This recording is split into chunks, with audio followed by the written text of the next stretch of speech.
Yeah, Carla's not. There's candidate Tavares. I see him on the screen. Half a day and good morning, everybody. Good morning. We are officially starting our day one of a 3-day live virtual town hall. So thank you very much for joining us today. And thank you for all the candidates that are here joining us. Without further delay, it is my distinct pleasure to introduce our 2022 president, Ms. Liz Duenas. Good morning, everyone. Thank you for attending our Guam Association of Realtors forum, interviewing the candidates. 600 of our members, of course, welcome you.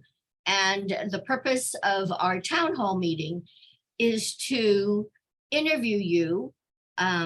We'd like to hear about your point of views with certain issues affecting our island and where you stand on those issues. But again, welcome. Thank you for those joining us. And we hope that other candidates will join us as well. Therese Terlahi, I see her on our list. However, she's not on the screen. Peggy is there. And who else do we need to add to our panelists? My staff is on standby trying to get her promoted. Okay. Perhaps we can call her office to make sure that they realize we are trying to get the speaker to the panelist. Okay.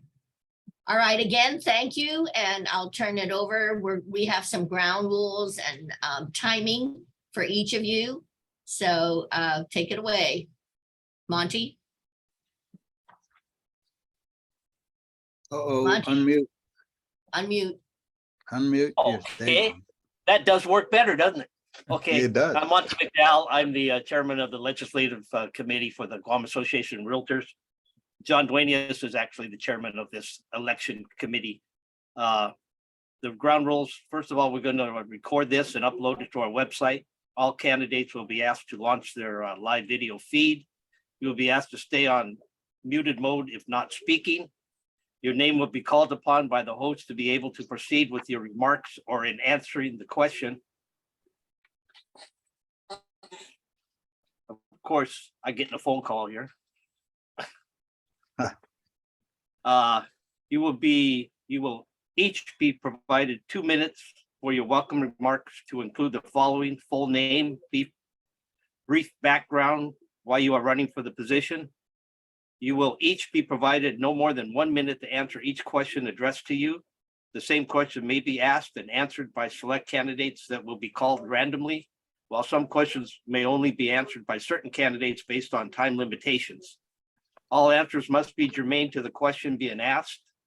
Other comments, feedback, clarifications may be entertained by the panelists considering time availability. There's going to be 2 time alerts. The first alert will be 15-second warning before your time's up.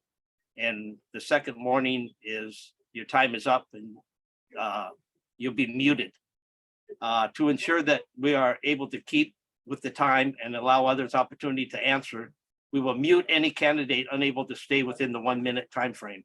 The chairman will determine if a break period is necessary. Candidates will only be addressing the panelists and not each other.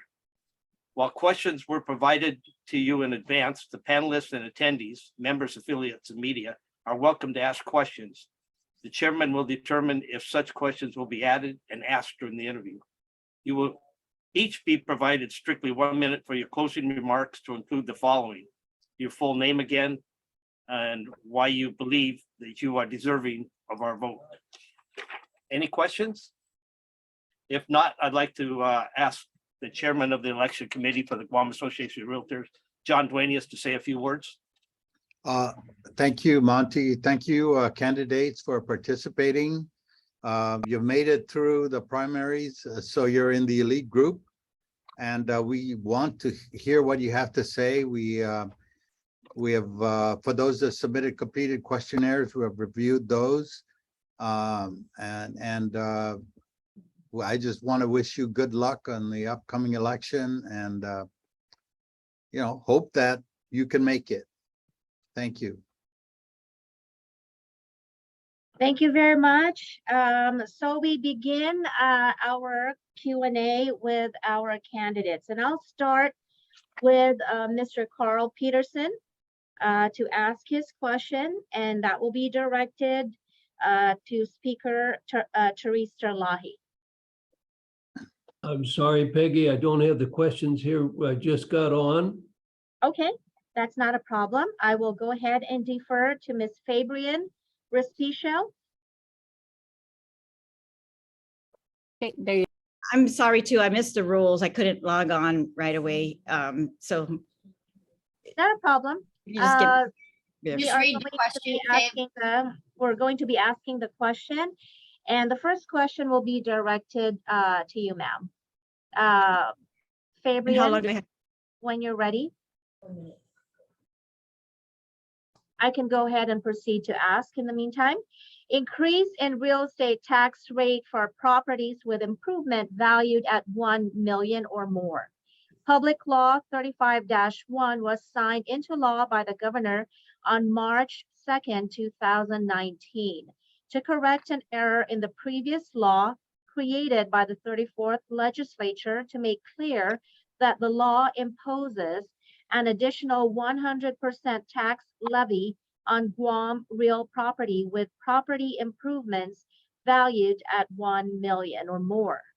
This additional tax levy has created a severe financial burden to a certain class of property owners, and most especially to residential and commercial tenants, whose rental spaces happen to be in buildings valued at 1 million or more.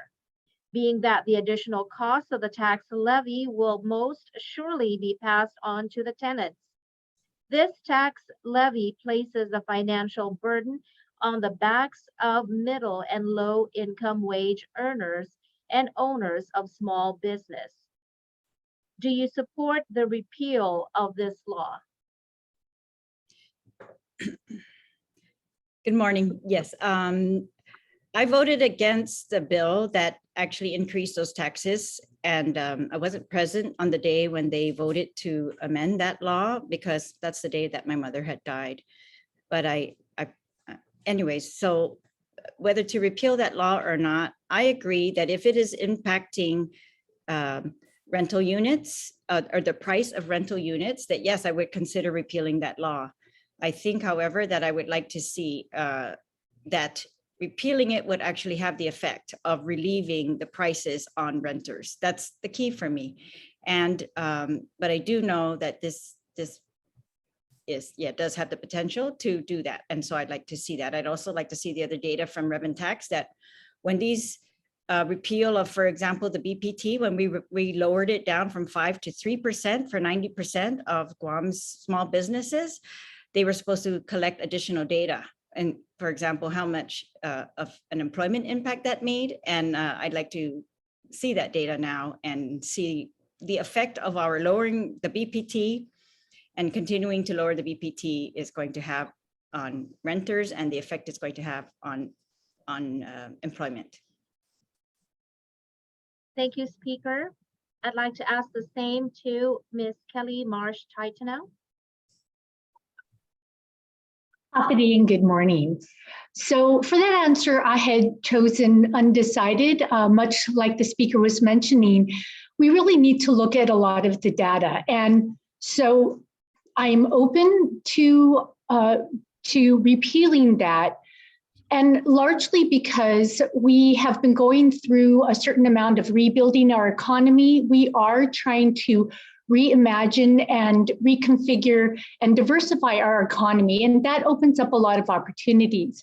That tax was specifically to go towards education facilities. And we all care about our children. We all want them to go to a school where they are keeping up the facilities. But I do want to see the data. Has the money gone there? Have they truly used it for improvements? Has it done what it was supposed to? So it would be a matter of looking at this information.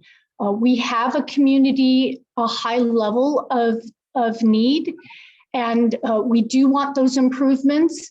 but we do want to balance it out with creating new burdens in the other direction, right? Because the intention is not to create new burdens for the exact same people in our community that we're trying to service. So I do think, however it would be written, that we need to look at the data, we need to look at how it's written and make sure that it's truly helping our businesses and our community. I do want to point out that I really try to look at the macro picture on how we change some of these dynamics about not meeting our facility needs or helping out our community at large. And we need to tackle this in ways that keeps our children on island so we're not having the brain drain, and we're really creating opportunities for businesses. And that's some of the kind of work that I do. Thank you very much, Ms. Taitano. I'd like to ask the same to Mr. Jonathan Savares. Afade, thank you, Gar, for having me. First and foremost, when I looked at this, right, I actually had to dig deeper. 35-1, I believe, was just a technical correction in the bill that passed through. And then it went back to Public Law 34-116. I could be wrong on the public law, which was the one that increased that. So this goes back actually to legislatures. When looking at the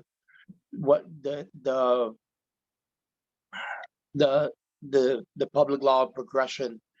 But when I think about it, absolutely, I just came out of living in Ironwood for the last 5 years, which is a low-cost housing, and I watched over the last 3 years my rent go from from $600 some to almost $900 a month with the rising cost of inflation.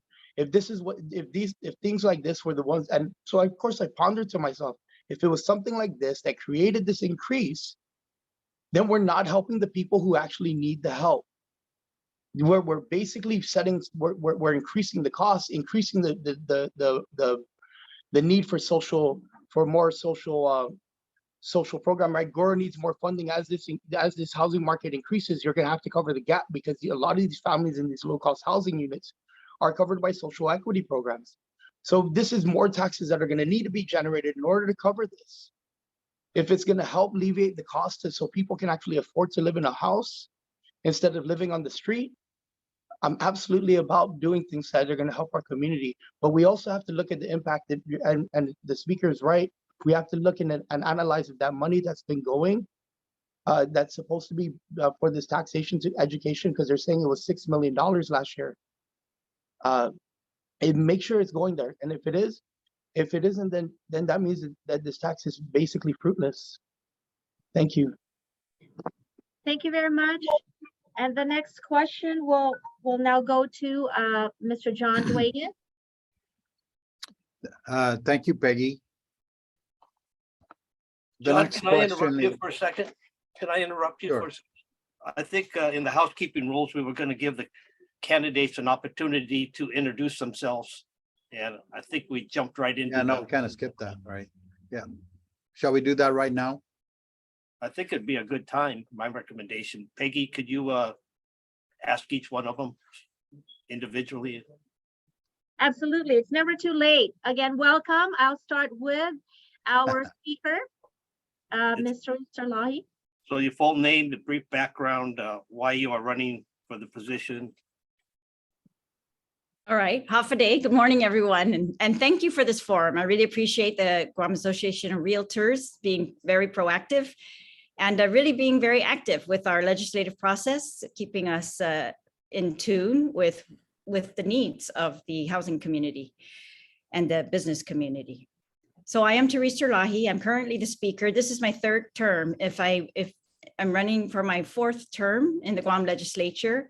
I'm actually a lawyer by trade. I went to UCLA Law, and I've been a lawyer for 30 years on Guam. And running for senator is really maybe an extension of what I did in private practice. So in private practice, I was helping clients on a case-by-case basis, trying, to help them a lot of times when they were in the worst situations of their lives, trying to improve their quality of lives. And I like doing this as a policymaker on a wider scale.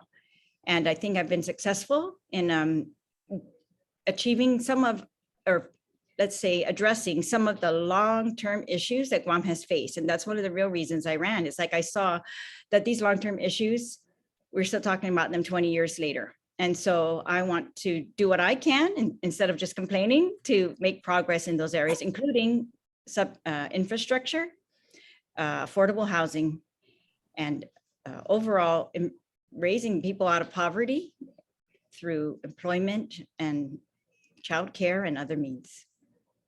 Thank you. Thank you, Speaker. I'll go next to Mr. Roy Kanata.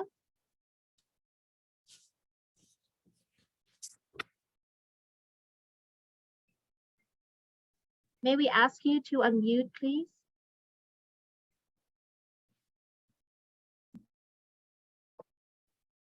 Havre, can you hear me? Yes. Havre Garden Association and fellow candidates, thank you for the opportunity to, express our views and try to find some common ground. Obviously, we're going to have our differences with you guys. So brief background, I worked for Senator Shelton for the last 3 years, and I also work for Senator Morrison. I served 2 terms in the Youth Congress. I'm a proud public school product from Simon Sanchez High School. I stepped up to run for office because the late Angel Santos once said that generations will come and generations will go. But if the generation today is not willing to face the challenges of today, then the next generation will inherit those same challenges. So, making a difference begins with you. And that's why I stepped up to run for office. And I strongly believe that making a difference begins with you. So you need to step up and run yourself, right? And I am the youngest candidate running for office, and I'm running because I really want to make a difference, and I want to do my best to serve not only my generation, but every generation, from our nannies to our nanas. And if elected, I will work hard to improve the quality of life in Guam and ensure that the housing market works hand in hand with our immediate homeowners. Thank you. Thank you very much, Mr. Roy Kanata. I will proceed next to Ms. Kelly Marsh Titano. The day. So my name is Kelly Marsh Titano, Sidzu's Ma'asi. Thank you all for having this opportunity for us. I am a daughter of Guam. I've grown up here since the 60s. I'm number 10 on the Democratic side of the ballot. And it's very simple. I am running because I care about our community, which does include the business community and, of course, realtors. In fact, my campaign manager is a realtor, and I've really appreciated that. She's a good friend as well. And I talk to her a lot and ask advice to understand the issues that realtors face, what some of the needs are, but also ways that can improve their businesses. And I want to emphasize that I work towards both micro and macro solutions to the issues that we're facing. We need short-term immediate ones, but I'm also looking at, and have in the past, created long-term solutions, like we're working towards a 2050 Guahan sustainability plan that I put into motion with the law. So I'm a hard worker, I'm a proven leader. As a first-time senator during COVID even, I wrote 12 bills that became law. Those laws diversified and strengthened our economy. They kept our community safe, and they improved our quality of life. So I'm here to fight for a better future for all of us through 3 S's, through sustainable solutions, improving our safety, and speaking truth to power. So again, I'm Kelly Marsh Titano. I'm number 10, and I'm asking for people to vote for me so I can continue to fight for our community, our families, our businesses, and realtors included. Thank you very much. Mr. Fred Bordalia, please. Thank you. Good morning, Guam Association of Realtors. This is my 3rd time that I'm running for senator. In 2016 and 2020, I ran for senator, and I really appreciate the Guam Association of Realtors for endorsing me. At that time, my views haven't changed when it comes down to the importance of the real estate industry in Guam. I'm number 8 on the Democratic Party ballot. Of course, I'm the only United States Marine Corps veteran out of all the candidates on both sides of the ballot that is running. And with the United States Marine Corps, some of the values and the standards they bring, I will take a hard look at some of the issues, and I'm just really excited to address the concerns of the realtors. My social media communications person is works at a real estate company, and also my niece also helps me out. So they always share some of the challenges that are going out there, and certainly the economy can't grow without support for our real estate, our entrepreneurs, and our private sector. Government must be a partner with them and must have the type of policies that doesn't prevent further economic instability from especially this global pandemic. I'm a former chief of police, former veterans director. So I bring some experience leadership to the 37th Guam legislature. If you give me a chance to be your senator in the Guam legislature. Thank you. Sejus Mas. Thank you very much, Mr. Fred Bordalio. I'll go next to Mr. Dwayne San Nicolas. Hi, good morning, everybody. Thank you for the opportunity to be here. My name is Dwayne San Nicolas. I grew up in Agate. I'm from here. I worked in law enforcement with Customs for 23 years. I'm a veteran, a combat veteran with the Army. My wife and I started J. Goodman a couple of years ago, right at the beginning of the pandemic. So I'm a small businessman. I'm also a former school counselor. I was a school counselor at Southern High. Most of the issues that I want to tackle are something that I saw when I was a school counselor. I saw the effects on drugs on my students, the effect of poverty, racism. There's so many things that I saw as a school counselor that I want to address. What else? I have a bachelor's in history and a master's in counseling. So, I'm always trying to make everybody live the best life they could possibly live and help them along the way. I hope to, and I'm also a Santa Claus. I did that with charitable organizations and the Navy Exchange. So some of you might want to look back a couple Christmases ago. Probably got my picture with you. Thank you for that. And I'm running for the 37th Guam legislature, and I hope you give me a chance. Thank you. Thank you very much, Mr. Dwayne San Nicolas. And we will go next to Mr. Jonathan Savares. Hafade, thank you, Gar, once again. My name is Jonathan Savares. I was most recently medically retired from the United States Army about 10 years ago. I've actually been dealing with a lot of medical issues for the last 10 years. Over that period, for the last 8 years, I've actually been advocating for cannabis reform because I found cannabis helped me. It became my medicine. I'm no longer on any of my narcotics. I'm no longer on any of my PTSD medications. And I use this plant that we can grow here and actually help build houses, right? Using hempcrete, thinking about renewable resources to actually lower the cost of housing. These are things that I advocate for. I grew up in the municipality of Derido. My mom is Mayor Savares, and for the last 20 years of my life, I've actually been walking past many of you guys' signs on the side of the road, helping clean up our village and fix potholes. Actually, yesterday I was actually fixing potholes when I saw the vice mayor on the side of the road. I pulled over to help him fix potholes because I know it's important for people in our community, because it's the right thing. Instead of just driving by it, we need to start addressing it and help where we can.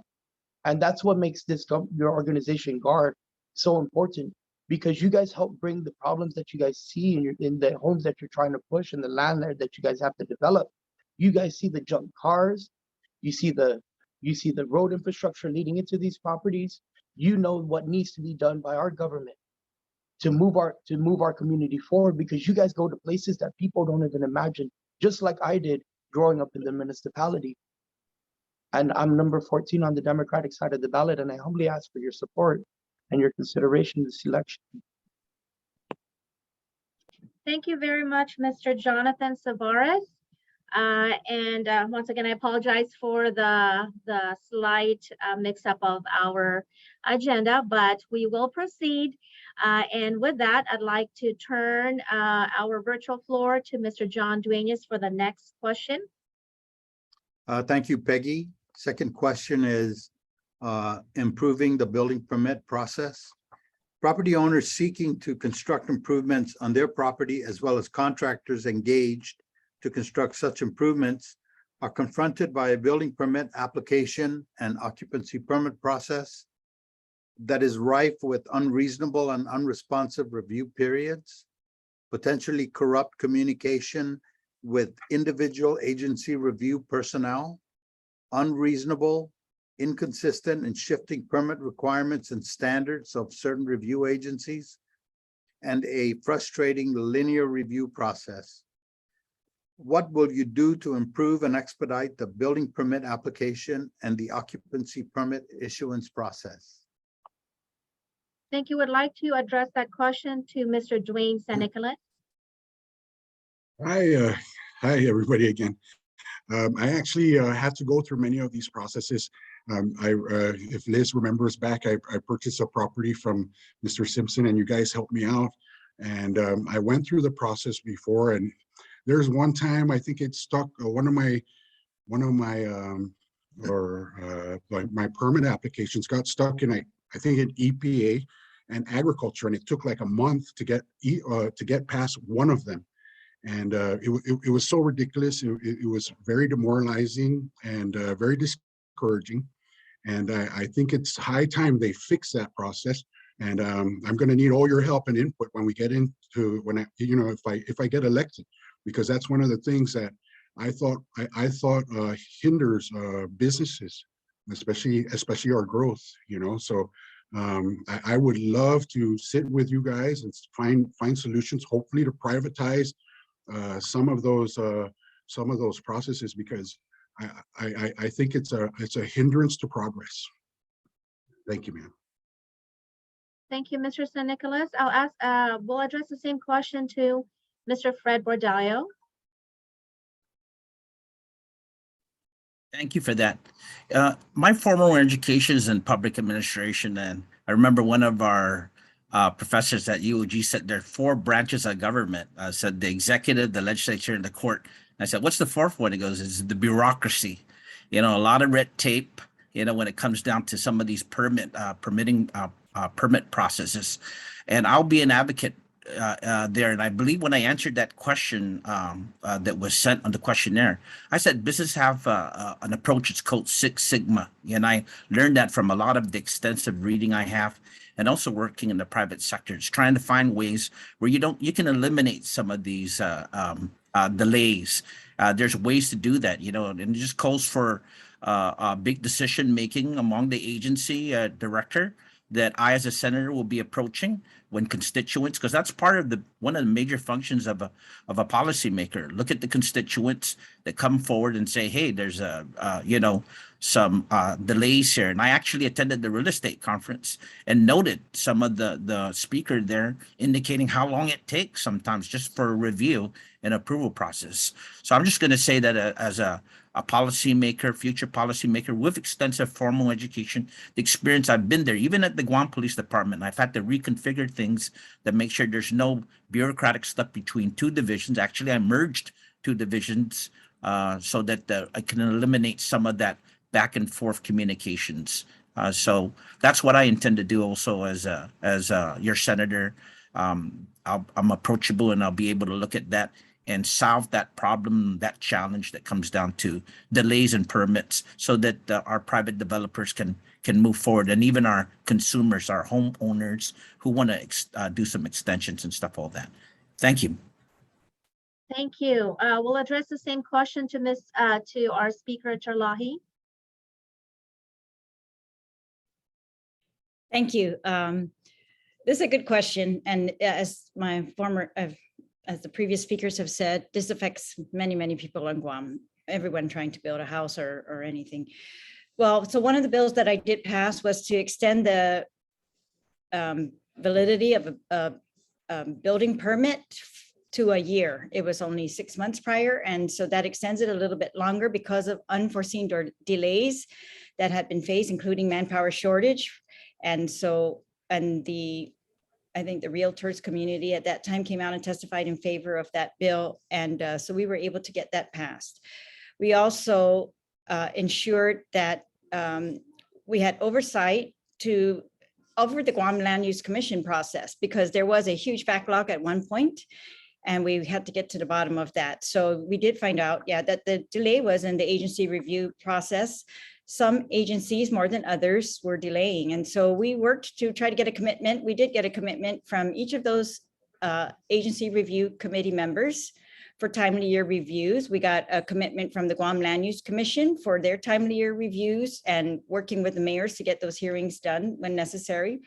We also got from the chief planner commitment for timely year reviews. So I think there are a couple agencies where we still have issues, and those stem from bigger agency issues such as no master plans that they can use to quickly review these individual developments. And so hopefully, we're trying to follow up that they are working on those things. The other thing is, so the Guam, the governor and the task force that she set forth promised to set forth a building permit application that was going to be online, streamlined, and have concurrent review process as opposed to a one-by-one review process of the agencies. And so we've followed up in various hearings with the status of that, and supposedly it's been bid out, ready to go, and that now they're just working out some of the kinks on it. So hopefully that's going to also expedite the process. In my oversight, of course, during the pandemic, we ensured that Department of Land Management stayed open when it was first closed, and that they opened back up, that they've continued to allow their resources to be put online and accessible to all the people of Guam. So I think they've made these accessible to title companies and some of you. However, yeah, I'm pushing for them to open that up to more, so that we can all access land records and other information at land management digitally. Thank you. Thank you. Thank you, Speaker. I will go next to Mr. Randy Rilamas for the next question. Thank you, Peggy, and good morning, candidates. My question is going to be on housing shortage. Guam is experiencing a severe housing shortage due to a variety of reasons. These include the rising cost of construction labor and materials, rising mortgage, construction loan interest rates, unresponsive, stifling, and potentially corrupt building permit application process, increasing restrictive environmental regulations, and conditions placed on local housing development by competing and more lucrative military construction contracts and H-2 visa labor restrictions. Question is, what legislative action will you pursue with commitment and purpose to resolve Guam's severe housing shortage? Thank you, Randy. I'd like to address that question to Ms. Kelly Marsh Titano. Today. So this, among many of the others, is a really important question. It is a priority. Our people need housing. I have been through this process with my son. We had to search for months and months and months to try to find something even close to affordable. And both my husband and I separately had to chip in, even just for the down payment, right? So I understand this need very much. And I've been examining new building technology that is not only greener, but less costly for the initial build, but also in the running of our homes, the running and operating of our homes afterwards. If we're just using concrete, our traditional material, it ends up being a very costly type of a house to operate. So I've been looking at that for offering solutions. Are there things in our building codes that we need to update that better encompasses having renewable energy, renewable types of or greener types of building materials to tackle this cost? And just needing to look in as many directions as possible. So we need to also, we've had many programs. There are about maybe 14, 12 or 14 of these affordable housing neighborhoods that have been put forth by the government. We are at a time where we need to be increasing this stock, and the government needs to step up again and help increase the stock of affordable housing through programs like this. And also look at the types of programs that we can offer that really assist homeowners deal with those initial costs. When I've been talking to people, I was at the GCA Trades Academy tour just recently, and I was talking to them on what they felt some of these high costs are that are really adding to the costs. And they were talking about the infrastructural costs. So there are different kinds of programs that the government, both locally, and we can tap in to see what is federally available, but programs that help these homeowners be able to tackle those infrastructural costs and just the cost of the initial build or purchasing a home as well. Another thing that I'm looking at, and this gets into some of our traditions, is whether we can have a program that supports family compounds. Family compounds does so many things. It helps keep our families safer because we have a strong unit around supporting each other, but they can also maybe share certain things within their compound that can keep the costs lower. And what can we do as a government to support that? So that's another means that I'm looking at, making sure that we're building into our traditions, but also finding ways that we can have families share together to keep those costs down amongst the 2, 3, 4, 5 houses that might be within that compound. So again, just looking at many opportunities, and that I'm open to supporting those types of opportunities. Thank you very much. Same question for Roy Kanata, please.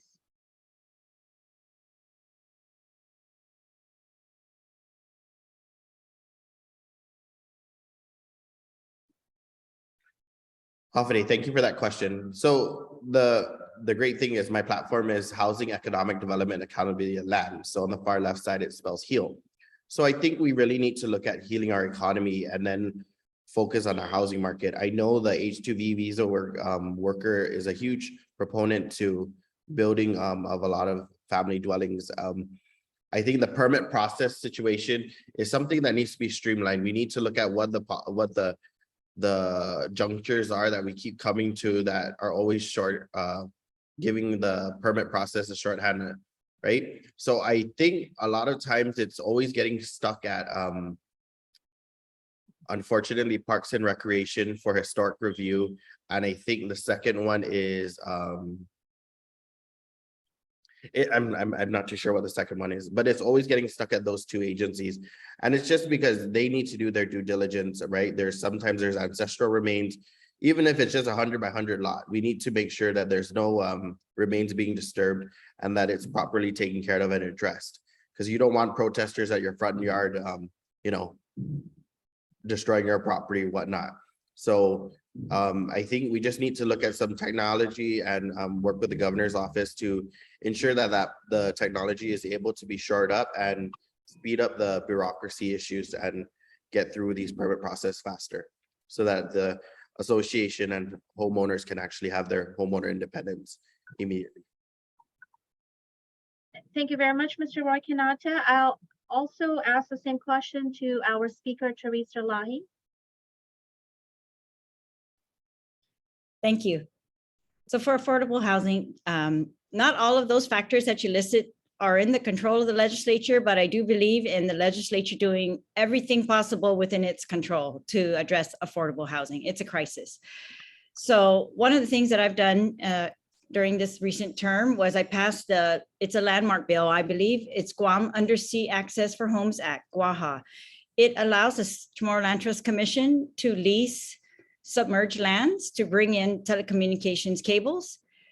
But what it does is, without raising any cost to the people of Guam, it allows the funds from those licenses to be, and without reducing the inventory of available residential land, I want to add, it allows the revenue from those licenses to be put directly towards surveying of the property, bringing in utilities, including power, water, and I've included sewer, and also telecommunications to Chamorro Land Trust properties. There's so much land available in the Chamorro Land Trust inventory that's not usable because it lacks infrastructure such as that.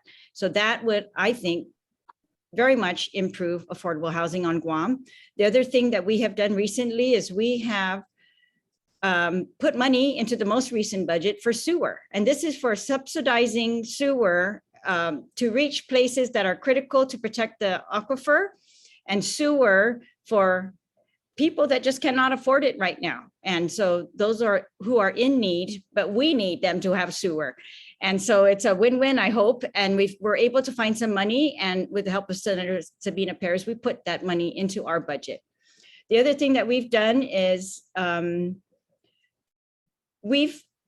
discussed several times with GWA that we are bringing in millions of dollars of infrastructure money. And part of that is to put in this type of infrastructure towards, these different properties, big tracts of land on Guam that can be used for residential and businesses if we can get the infrastructure in. So I'm hoping to focus that the infrastructure money is going to go towards that, of course. And of course, we've worked with EPA, and this is a big issue I know for you guys, but it's working with EPA to ensure that more land can be used for residential properties. And some of the restrictions now include the size of the lot versus, whether you've got sewer or you only have septic tanks, and the ability to use other types of technology for reduction of waste or removal of waste. And I want to thank especially, Mr. John Duenas and others of you who have testified to help us to come to a solution on these types of bills, so that parental subdivisions and the other estate subdivisions can be usable. And one more thing that we've done is try to put money, or I've absolutely put money towards more scholarships and focus those scholarships so that the money wasn't going anywhere else. It was going to where it's supposed to go. Manpower development for housing construction, surveyors, and those types of scholarships, those types of workforce training, so that we can do it ourselves, bring in this affordable housing, build this affordable housing. Thank you. Thank you, Speaker. The next question will be asked by Mr. Monty McDowell. Morning again, everyone. Okay, this is the famous business privilege tax question. In March of 2018, Public Law 3487 increased the business privilege tax rate from 4% to 5%. The law stated that the increase was temporary and was necessary to combat the loss of revenue caused by federal tax cuts, but with no sunset date to the increase specified. The BPT tax increase has resulted in significant increases in construction labor and materials, and generally adversely affects the entire business environment in Guam. Despite many proposals to repeal the increase considered by subsequent legislatures, private sector business effectively paralyzed by COVID-19 operation restrictions and a change in president's political party, the rate remains at 5%. Do you support the repeal of the business privilege tax rate increase and return to a rate of 4%? Thank you, Mr. McDowell. I'll address that question to Mr. Jonathan Savares. Thank you, Mr. McDowell, for the question. So I am not opposed to repealing the BPT and pushing it back, because you're absolutely right. It was actually supposed to be temporary. What I need to see as a legislature, as a regulator, right, as a senator, would be to see the numbers and how this is going to affect it. But you're absolutely right. The Trump tax cuts were what was what was proposed to be the rationale why we're going to do this increase. And then we saw that it wasn't affected. Wondering why we have an extra $80 million a year at the end of this year. We gotta weigh out, right? But I'm not opposed to it. But the best way to do this is actually create new industry. And this is why I'm looking at export industries. I'm looking at hemp production here, using land and actually getting the realtors and carrying on with what the speaker was saying last time. developing Chamorro Land Trust, right? Creating that new industry to bring off-island money from Guam, because people actually want to export hemp out of Guam. Through my advocacy, people have approached me about hemp exportation for medicine and fiber. So they actually want to export hemp out of Guam. So using the land, that program would actually give us a new revenue source to actually look at making sure we cover the deficit that may be impacted. I'm just worried because I know that the revenues from last year are going to be different from this year because of inflation and all the rising cost of everything.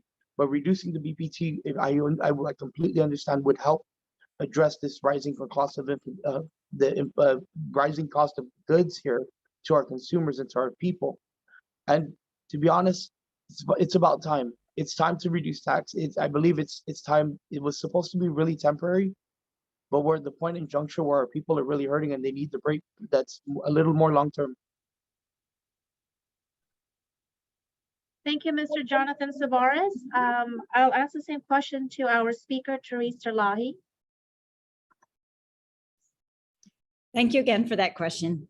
So I think my record's clear. I opposed the increase in the BPT back in the 34th.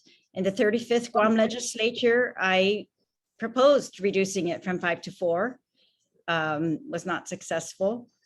I have also moved to reduce that from 5 to 4 during other discussions during the 35th, where we were discussing exemptions to the BPT. So, but what we have been successful in doing is supporting exemptions for 90% of businesses on Guam so that they are charged BPT not at 5, but at 3%, which is actually better than reducing it from 5 to 4. For those companies, it was reduced from 5 to 3. And those are small businesses, but from what Department of Revenue and Taxation tells us, those are 90% of the businesses on Guam. So I continue to support reduction of the BPT. I believe that, yeah, we do want to do everything we can to support small businesses, make them sustainable and grow our economy that way. And we've seen a surge, I guess, of small businesses during the pandemic. It's that entrepreneurial spirit, right, that we really want to make sustainable. And so I believe in these types of efforts, and I will continue those. Thank you. Thank you, Speaker Therese Terlahi, and I'll go next to Mr. Fred Bordallo. Thank you for that question. When you elect me as a senator in the 37th Guam legislature, we inherit the policies that have been and the initiatives that have been passed through the 36th Guam legislature. And I believe with this question that was at on the questionnaire, I indicated that I would oppose it because I want to see the revenue and expenditure reports first. The most important piece of legislation is the budget, for government of Guam, and looking at critical services like public safety, health, education, especially coming out of a pandemic, and we're still trying to recover economically. A bigger, I said higher hanging fruit that I will look at, and I want to mention this, is that the governor had indicated she's looking toward exempting the Jones Act, and I'm in that too, because that really will have a real good positive effect if the Jones Act, if we get an exception for that. It'll affect every single industry, from the retail industry to even the real estate industry, when it comes down, because of the geopolitics situation with supply chains that are happening. So at this time, if you elect me as your senator in the 37th Guam legislature, I want to look at the revenue and expenditure reports of government of Guam first and see how that's tracking. And then I'd be inclined that if critical services would be jeopardized, like public safety and our health, of course, I don't want to have that revenue cut off there. Real estate and economic growth can't happen without a safe community.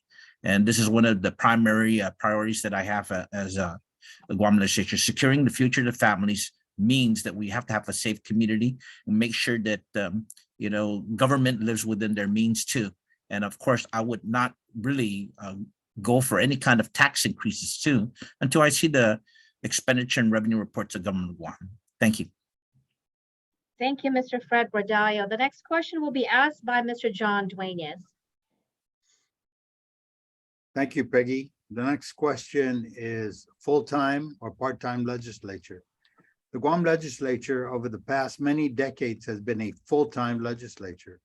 Some candidates aspire to a senatorial position as a career goal that pursues and emphasizes popularity rather than effectuating a smaller and more efficient and cost-effective government.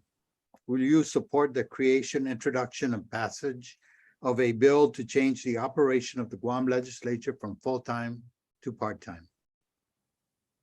I will address that question to Mr. Dwayne San Nicolas.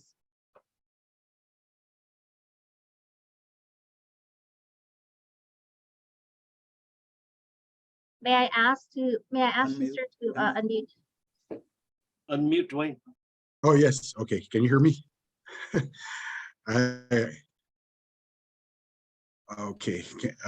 Yeah, I was saying I wanted the other question, but yeah, you know, I like to approach things smartly, and I've mulled over the issue about part-time legislature, and I think what we really need is for people to elect the right leaders, than making the legislature a part-time legislature. I don't agree with making it a full-time, a part-time legislature. I think people need to have access to their leadership, and I think you know, access to the leadership is and you know, in times of emergency and stuff like that. I mean, people need solid, good, honest, long-term leadership, and I don't think it's wise to make it a part-time legislature at the moment. I think it's most important that we have access to our leaders and good leaders. So we need to be more informed when we're electing our leaders. So I would choose that we try to elect more better leaders than to reduce the legislature to a part-time. Thank you. Thank you, Mr. Dwayne San Nicolas. I'll ask the same question to Ms. Kelly Marsh Titan, please. Today. So we are part of a 3-branch system, and it's meant to be checks and balances. I've carried out a lot of oversight when I was a senator. I carried out a subpoena and other types of work. And it's a heavy responsibility. It takes a lot of research. It takes a lot of time and concerted effort. In order to carry out that subpoena, we were dealing with an agency that had been working towards something for 25 years. And so we had to do heavy research into the last 25 years of work to really understand what we were doing. And in listening to some of the things that people have said from the realtors in the questions here, or that were written in the questions, it's talking about potentially corrupted processes. It's talking about you know, having more streamlined and perhaps smaller government, and certainly more efficient, right? Those things happen with strong oversight. And in order to carry out that strong oversight, we need to be there doing the research, pressuring or putting the pressure on our agencies to do the right thing, to go online, to be accountable, to be transparent, to answer to the people, and to make sure that their act is together. So also developing responsible legislation and implementing laws appropriately, it also takes that time and effort. We've all kind of thought about some of these laws and thought, man, that wasn't so well constructed. Why is that a law? Why are some of these laws needing to be repealed? Not only are they outdated, but you know, sometimes maybe they weren't so well written. And so we need people that have that time and experience. And I agree with what Dwayne was saying, the right leaders, right? Who are going to, not because of alliances or something else, but they're going to do the right thing. And I am that kind of person. I have voted by conscience each and every time, and have voted only on those reasons and written legislation only for those reasons. So if anything, I've only ever heard the community asking for more oversight and better legislation. And in order to do that, we do need that full time there. And I agree with what one of the senators said, that if we end up with part-time, I really don't think the community will get the results that they want. Not when they're asking for more oversight, not when they're asking for better constructive legislation. Thank you, Ms. Kelly Marsh Titano. I will go next to Mr. Roy Kanata.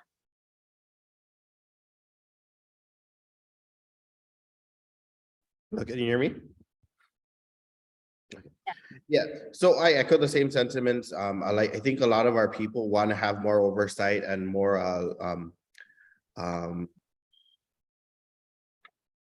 more access to their leaders. I think we need to realize that the legislature is not a part-time agency. It has full-time issues and it needs full-time attention. The fiduciary responsibility of the legislature is to be the checks and balances of the people's purse. So, you know, we craft policy, we push policy that is for the betterment of our community, and we need to be assuring our people that they have access 24/7 to each and every legislative member, and also within the government. So I will not support a part-time legislature. If anything, we need to increase the body membership maybe.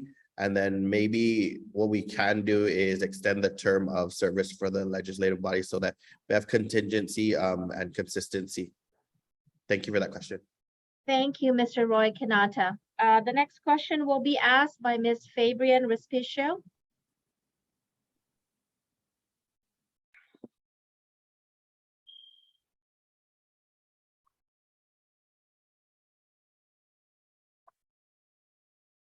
The next question is on legislative priorities. Whether you are an incumbent, a former legislator, or a first-time candidate for senator in the 37th Guam legislature, what are your top 2 legislative priorities you will pursue if elected? Please respond to this question under 2 conditions. 1, if you are in the majority, or number 2, or if you are in the minority. Thank you, Ms. Respicio. I will direct that question to our speaker, Teresa Lahi. Thank you again.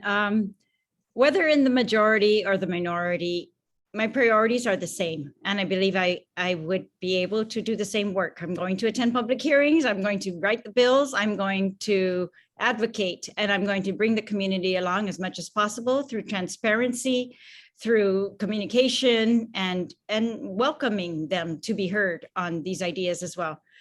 But I think, of course, we need to focus. We've got a rebuilding period ahead of us. We are trying to recover from this pandemic. And while we are doing that, I think we still need to focus on access to healthcare, affordable housing, and we've got to keep our economy as stable as possible under these conditions, which really is looking towards employment. And so building up skill sets in our community, building up opportunities by supporting small businesses in our community, and those other factors is raising them out of poverty by allowing them to find housing and allowing them to be employed. All of it together, quality of life for the people of Guam. Thank you, Speaker Terlahi, and I'll address the same question to Mr. Roy Kanata.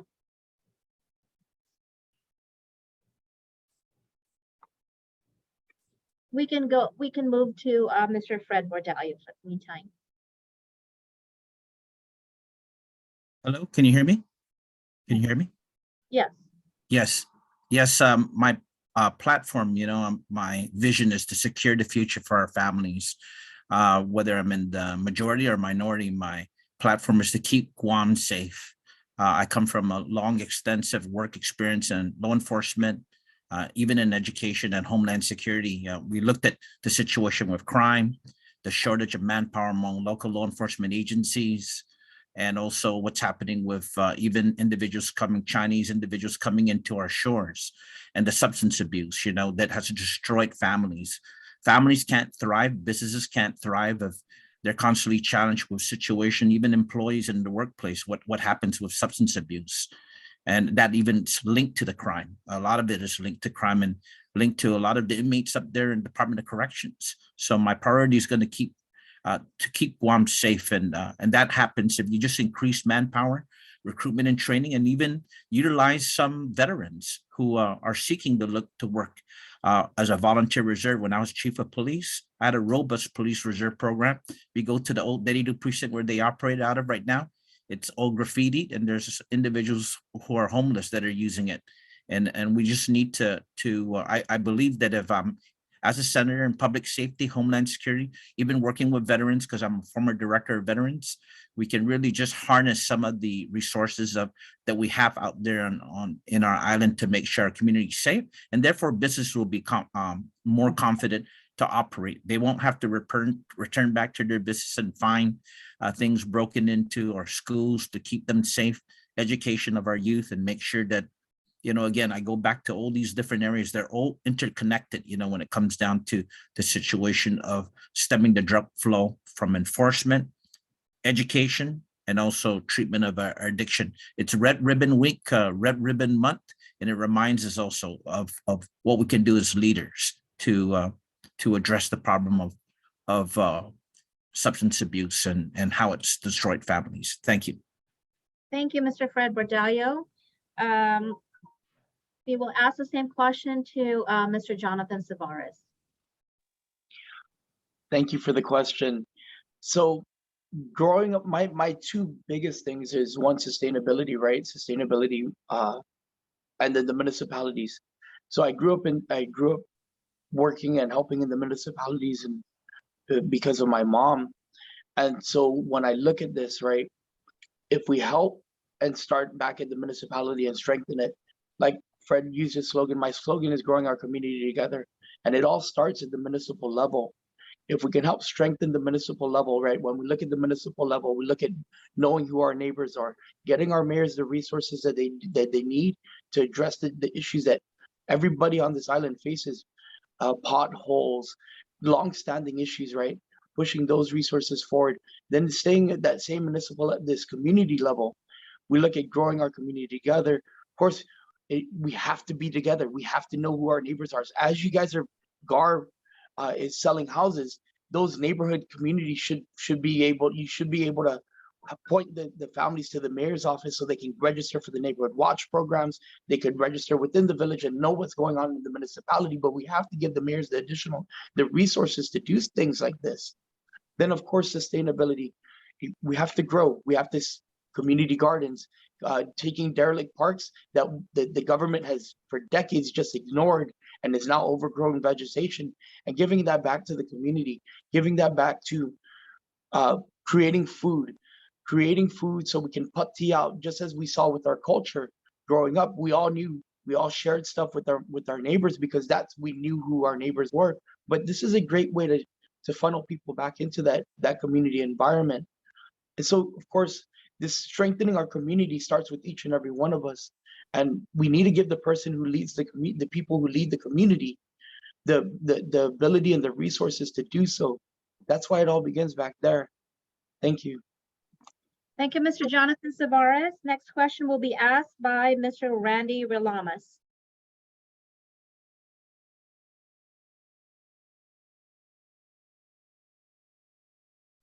All right, this question ties in to what Miss Kelly Marstaitano's comment earlier about the repeal and the useless and problematic laws.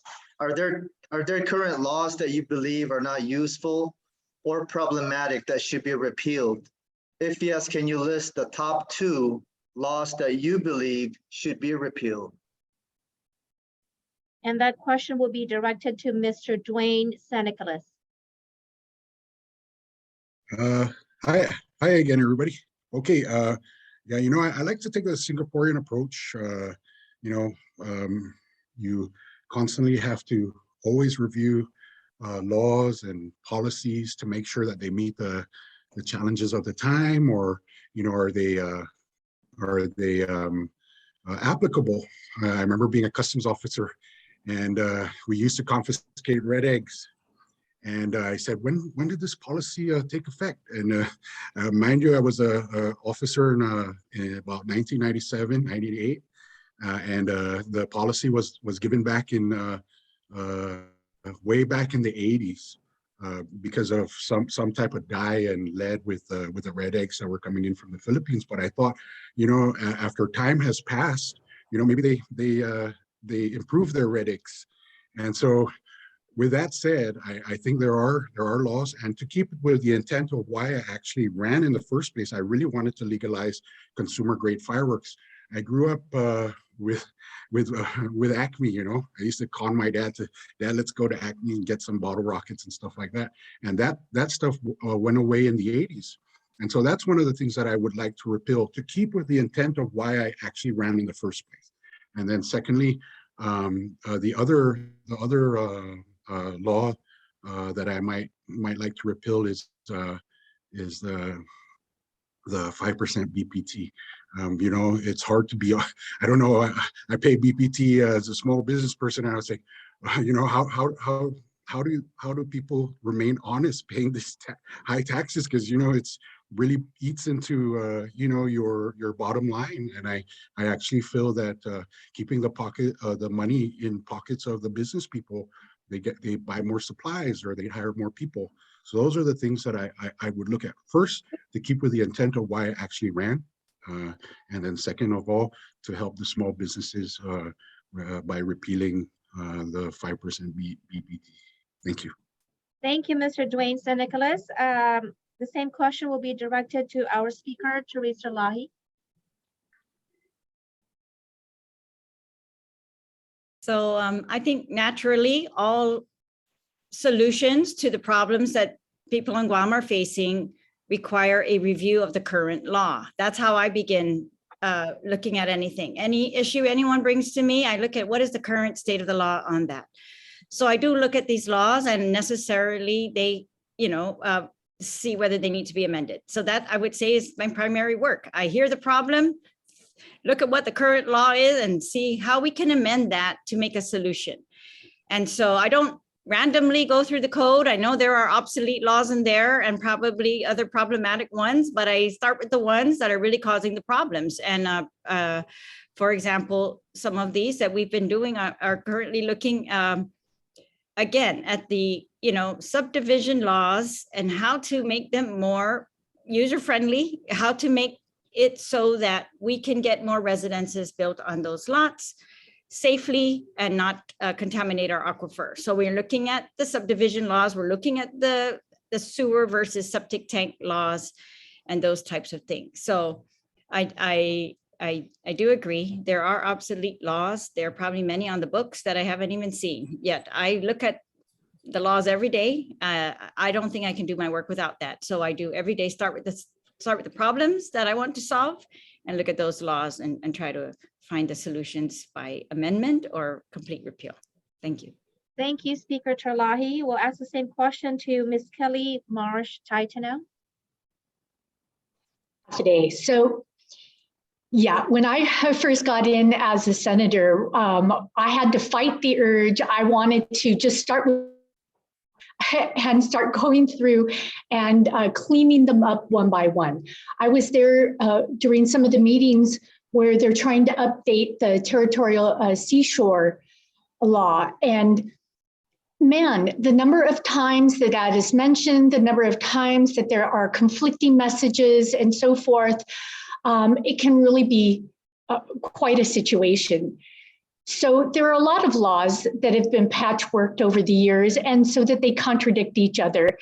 And I did encounter that in my previous term. And I did work, as the speaker was saying, that when you're looking to tackle an issue, you look at what the condition of the law is, and you make sure to repeal the parts of it or it in its entirety to set it forward on a better, cleaner, straightforward, reasonable, understandable path, right? And that happened with the director of the Parks and Recreation. When that was being filled, there were conflicting laws. And so one of the things was that I repealed the parts of it that were conflicting, and I set a clear, straightforward path. But I think one of the ones that we really need to tackle is looking at our procurement law. Why is it that we haven't been able to order a pump for our pools yet? Why is it we haven't been able to get Simon Sanchez built yet? And some of it is these procurement laws that are tripping us up. They're making things take too long. We want the transparency and accountability, of course, but I think it's one of the ones that we should really look at all together, have some roundtables, listen to industry experts and what some of the stumbling areas are for them, talk to fellow legislators and figure out how can we keep this transparent and accountable, but get it more streamlined, similar to what we were talking with other permitting processes, right? That they need to be streamlined and made reasonable, timely, accessible, and all of that. Another one that I'm familiar with, of the many that I'm sure that need this kind of addressing, is our historic preservation laws. So for the community, we do care about our historic and cultural sites, but things change. And so over the last 20, 30, 40 years, new best practices have come up, new strategies and approaches have come up. And it is time to perhaps look at that and see how can we improve that process, update it, update the definitions, update what it is we're trying to protect, and make it workable and living up to its intent for the community. So those are two of the ones that I've given some thought to, but I know, like the territorial seashore law and other ones, that there are others to consider as well. Thank you, Ms. Kelly Marsh Titano. The next question will be asked by Mr. Carl Peterson with regards to the military buildup on Guam.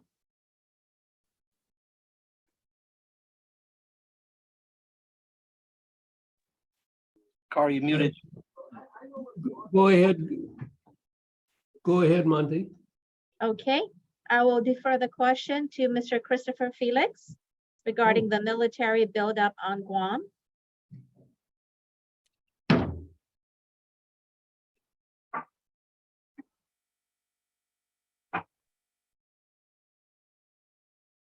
I apologize, I'm missing that question. Okay, Mr. Monty McDowell. Okay, the military buildup on Guam, given that there is currently a significant military buildup on Guam, and that the U.S. Marine base in Okinawa is in the process of relocating to Guam, local legislative support or opposition to these Department of Defense actions will determine the 37th Guam legislature's general political posture vis-a-vis our military community. The membership of the Guam Association of Realtors is interested in your position on these current military activities. As a senatorial candidate, do you support the current military buildup and relocation of the U.S. Marines base from Okinawa to Guam? Thank you for that question, and that will be directed to Mr. Roy Kanata.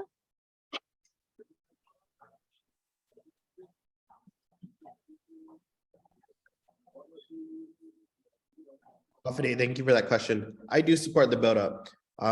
Clearly, during the lockdown, we saw the importance of the military presence.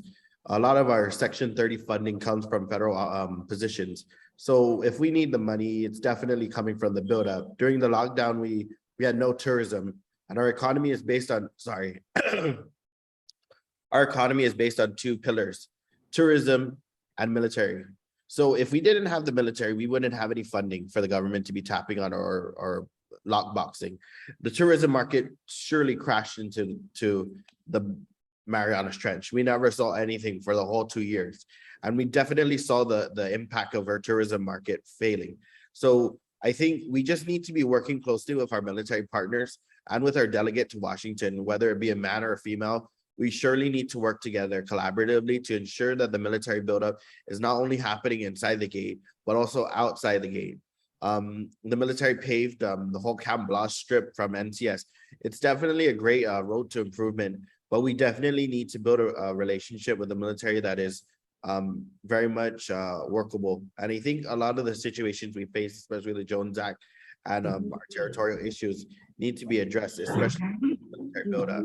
So whoever our delegate is to Washington, we need to work with them to shore up our position with the military and make sure that they're held accountable for whatever issues the the local population wants to address, most especially the burn pits. It seems to be a very huge issue and topic right now. We need to be sure to have a position with that and not just be shot down every time we raise concern on something. Thank you for that question. Thank you, Mr. Roy Kanata. The next one to answer is Mr. Fred Bordallo.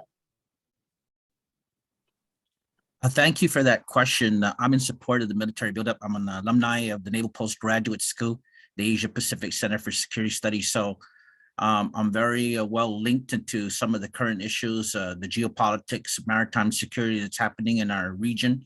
And Guam is the tip of the spear when it comes down to protecting the national interests of the United States of America. And as a veteran to serve in the Marine Corps, the Army Reserves and the Navy Reserve, I've been, also engaged with some of the issues of, what the military responsibilities are. And it brings some economic impact, especially if some of that investment just doesn't happen inside the fence, but outside the fence. Some of my brothers were naval apprenticeship for high voltage electrician and a lot of trades, and the military invests in some of our locals. As a matter of fact, I think not too many people know, but I fired off a letter to the Commandant of the Marine Corps to have them consider a Marine Corps Reserve unit component over at Camp Blas, because that would also be beneficial for our local individuals who want to join the Marine Corps and then go through training, then come back and work here in the civilian community. There's no Marine Corps Reserve component.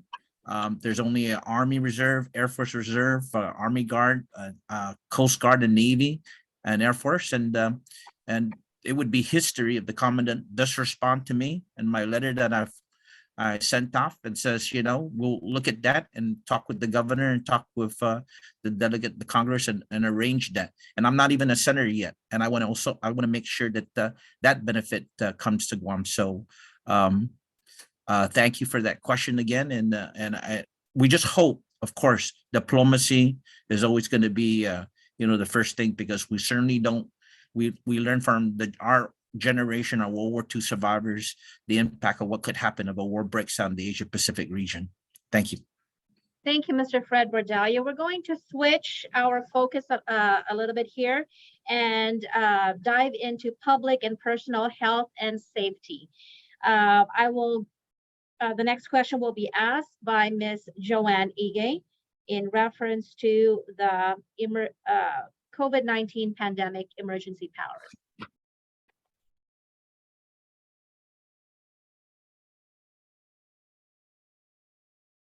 The question, half a day, everyone. The question is continuation of the governor's COVID-19 pandemic emergency powers. The governor declared a state of emergency to deal with the COVID-19 pandemic in the spring of 2020. It is now the fall of 2022, and the state of emergency is still in effect, but scheduled to expire on November 5th. By law, the Guam legislature has the authority to terminate or to extend the governor's extensive emergency powers. The question is, discounting a year into the pandemic, which most people acknowledge as the public health emergency period, are you in support of the governor's continuing extension of emergency powers into November 5th, 2022? Thank you, Ms. Ige. I will go ahead and direct that question to Mr. Jonathan Savares. Thank you for that question. First and foremost, I'm not privy to the data that the governor has. I know I take a look at the things that come out on a regular basis that's published, but without knowing the data that she has, that gives her, that she has to drive by. I'm not going to speculate if it should be continued or not. What I see on a daily basis, and I was just at GAR this weekend, I saw maybe one or two people in the mall wearing a mask. What I see is everybody having get-togethers and things of that nature. It looks like we're going into a normality, but not having the data points, I can't make that decision for her. When I look at the Emergency Powers Act that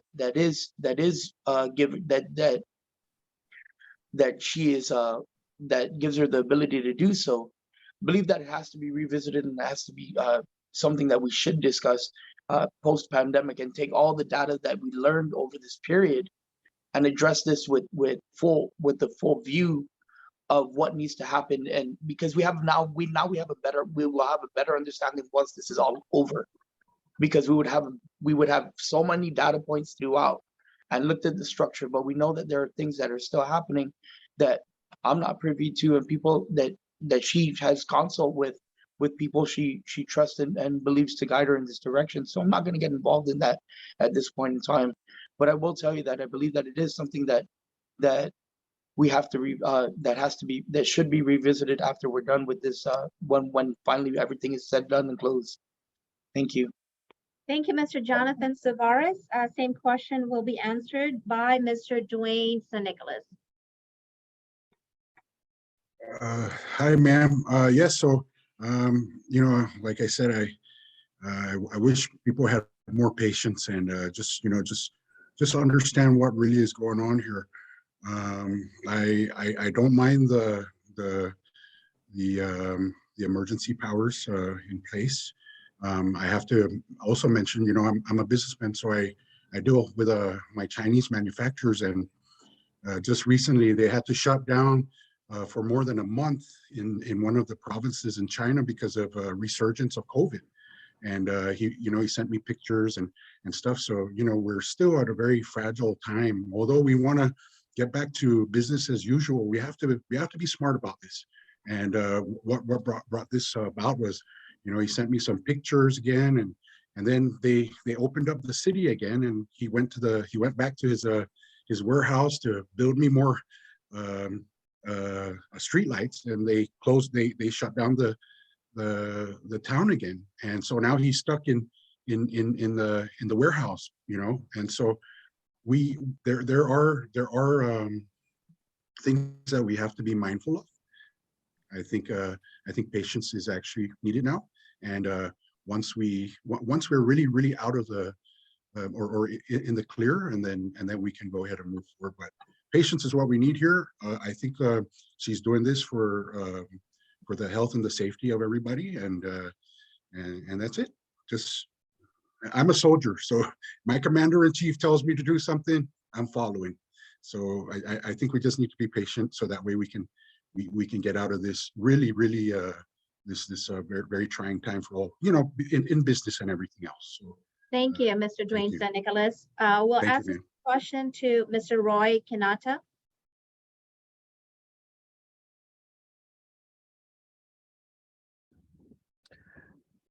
I echo the same sentiments of the previous speakers.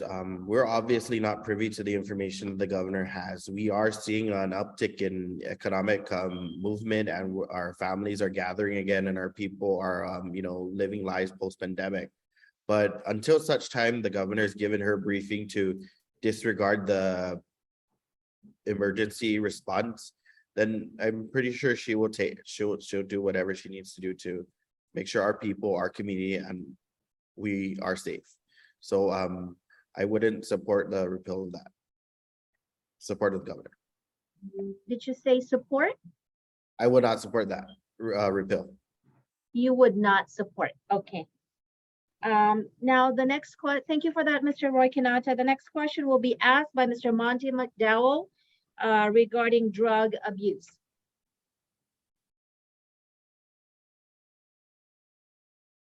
This is a subject near and dear. I'm glad to hear Fred Berdalio talking about the red ribbon. He was present when we did the proclamation and the legislative resolution the other day. Drug abuse is rampant on our island and is no doubt a cause of criminal activity, acts of violence against the public, homelessness, family violence, and gradual destruction of the family unit and businesses. As a senator, you will be in a powerful position to affect public policy changes to prevent, or at a minimum, mitigate drug abuse and its impact on our community. As a legislator, what would you do to address the problem of drug abuse on our island? And I'd like to address that question to Mr. Fred Berdalio. All right, thank you for that question. That's part of the priority issues I have in addressing the threat of drug and substance abuse. And one of the things, of course, is making sure that there's enough manpower, recruitment and training for our local law enforcement officers. There's a big shortage of officers in the Guam Police Department itself. Since 2016, they lost over 70 police officers. They're down to 250. That's the lowest in the entire history of me, even 29 years of being in the Guam Police Department, to ever see the shortage of that manpower for the Guam Police. And that's full-time. The reserve force for GPD is down to only like 11 police reserves left. When I left as chief of police, we had about 110 reserve officers, right? So, and that's just GPD. There are other agencies that have been authorized to have volunteer reserve law enforcement officers to augment their full-time force that are short. And one of the things I'm going to do is for the enforcement portion of that is strengthen that, among the different directors of the local law enforcement agencies, work with them to hurry up and get recruitment and training. And then at the same time, our youth, again, I said, anti-drug education, teachers being involved, parents being involved, they have to get engaged too, because it even starts at the home. What's happening to make sure that they keep their kids, keep their children from getting into drugs. The DARE program is good. That was program that started with a couple of Los Angeles Police Department officers. DARE is the drug, resistance education, and that works. Then, of course, the treatment. I think the administration has done a great job, of course, of building some capacity with behavioral health and wellness to look at our drug addicts, make sure that they have, they're successful in beating addiction. The drug courts, because even the court system, I know Monty has been there when they had graduations from the drug court, and that really helps. And I'm always concerned also because even veterans can get into that situation too. So that's why, as a policymaker, legislature, I'm really going to be pushing to make sure that we reduce drug demand by drug addiction treatment programs, anti-drug education, then of course, beef up enforcement. Even in GPD, I got drug dogs, canine. That way you don't have to bother customs. That sort of program has, it went downhill. And when I get back, I want to see GPD back with a canine drug detection dog. They took over 25,000 worth of crystal meth off the streets. Right, thank you. Thank you very much. We'll address the same question to Ms. Kelly Marsh Titano. So this is an issue perhaps more than any other, really causes a lot of worry and concern and fear for safety in our community. We've heard of some really horrific crimes and violence associated with drug abuse in the last couple of years.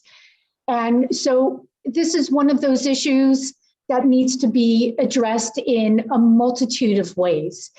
To ensure that we have more police officers, like one of the things could even be a simple fix, at least for part of it, is with the training that they're getting, having the police officers, as they do with other professionals within the government and outside the government, that if that training is paid for, to make sure that they're staying within the force for a certain number of years so that we reap the benefits of that training instead of being a stepping stone to a better paying job or another job elsewhere. And we need to increase our customs and quarantine staff among others that are helping protect our community. When I listen to our social workers and our parole officers, each one of them are carrying caseloads that are 3 to 4 times the national average.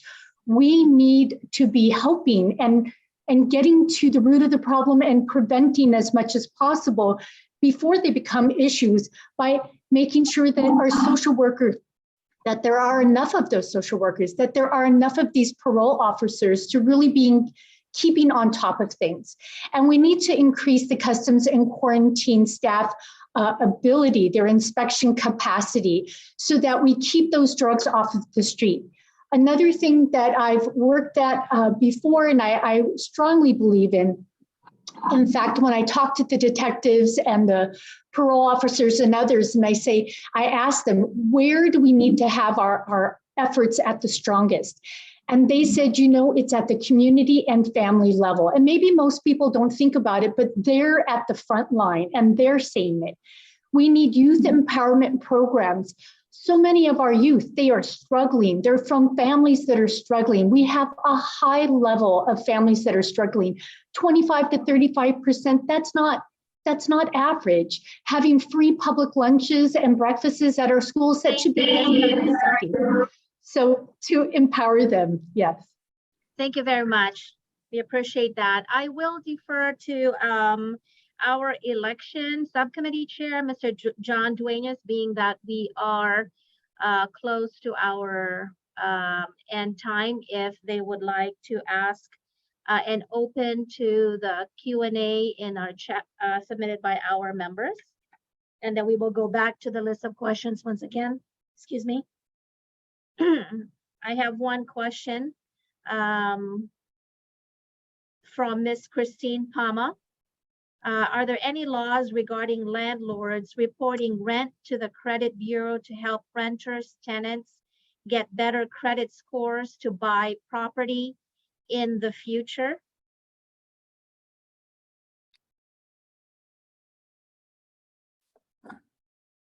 I will direct that question to Mr. Jonathan Savares. Hafide, thank you, Christine, for that question. So I'm not too sure, but when I was in Washington State, if there isn't a law in place like that, I want to work with GAR so we can, if that's something we can actually push through. Because when I was living in Washington, my credit score reflected on my rent, my rent and my and how I paid my bill, my rent in my apartment. It reflected on my credit score. And when I came home and I was trying to get a home loan, times were hard, right? And I was late 2 weeks and they were able to pull that up. And this would actually help people long term, right? You know, showing good faith on their credit.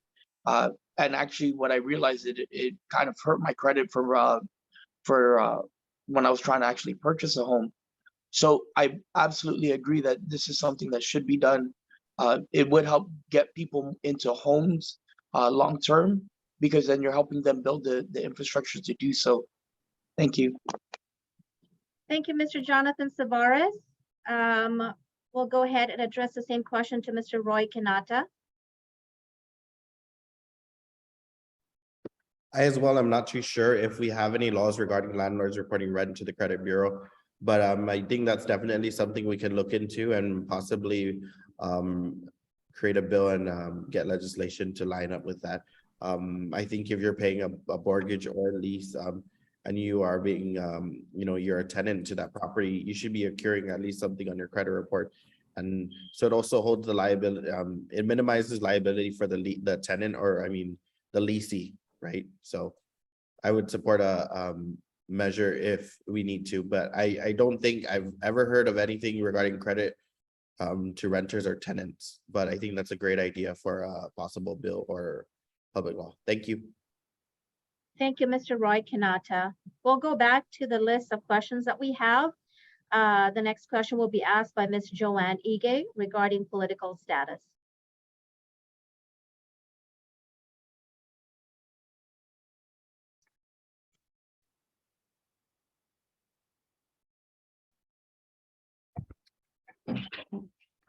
Okay, political status. The topic of Guam political status is in constant discussion and debate by our island community.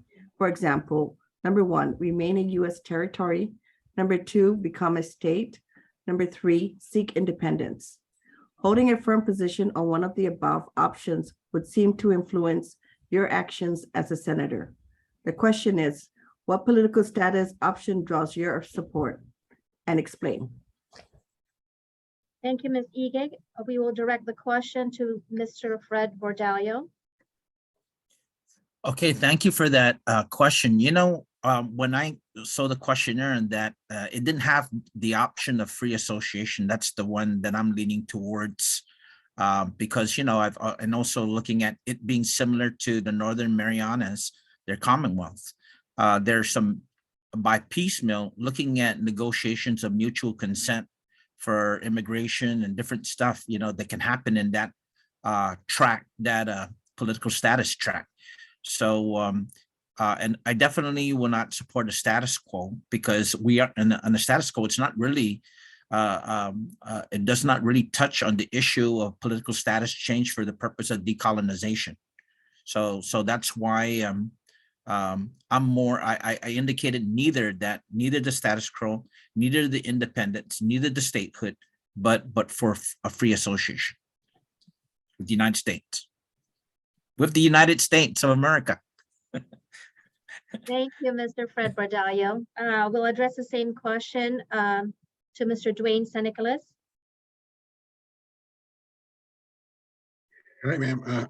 Thank you for the question. You know, I've mulled all over all the other things, and you know, there's a huge tax implication if we become a statehood, if we become a state, and I'm not for that. I think that would just destroy businesses here, and everybody move off island. I mean, although I love the red, white, and blue, you know, you gotta be very rational with our approach. I'm more for status quo. I think our relationship with the U.S. at the moment is very comfortable.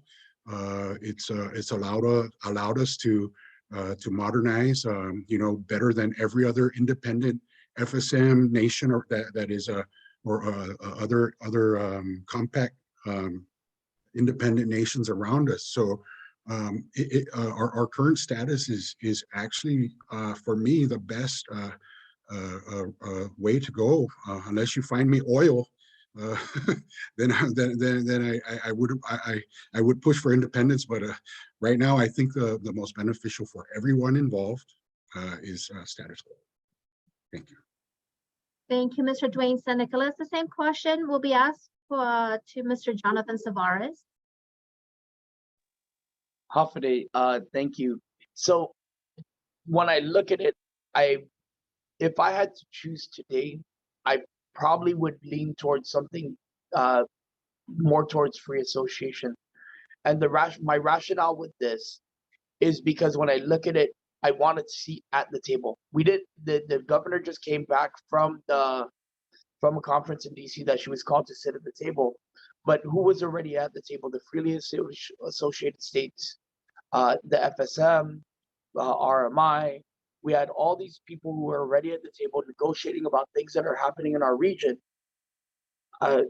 Without that, the taxation woes that Dwayne was speaking of, and then of course without complete sovereignty, without just running into complete sovereignty, and just gives us a bridge towards that either way. But when we look at it, we have to make a decision for our island has to make a decision, because right now we're a possession of the United States, and we are not included in all these things. This is why we see that non-voting delegate, right? We need to have more inclusion in the decisions that are made for us. And if we go to free association, at least we'll be at the table versus being talked at or being talked or they're talking to us. Thank you. Thank you very much, Mr. Jonathan Savares. And the next question will be asked by Mr. John Duenas regarding the new public hospital. Thank you, Peggy. The governor has determined that we need to construct a new hospital and that the site will be at the former Eagles football field in Manila along Route 15. Since the Guam legislature must eventually be involved in the development of a new hospital, your role as a senator will be to decide your position in determining the location and the funding of a new hospital. Do you believe Guam needs a new hospital? And if yes, where do you think it should be located? And how do you propose to fund the design and construction of the new hospital facility? Thank you, Mr. Duenas. Would like to ask Mr. Dwayne Senicolas to answer the question. Yes, thank you for that. I think you know, the governor's plan to build a new hospital is a great idea. I think it's high time we get a new hospital. You know, I'm a veteran, so I go to Naval Hospital, which is, really pretty much centralized. I just go up there and there I am. But, I want the same thing for the majority of the people. I don't want it to be too far away. And so I think Manguilao is, I think it's a great thing. And she's also proposing, not just a hospital, but a health campus, which would benefit the entire island.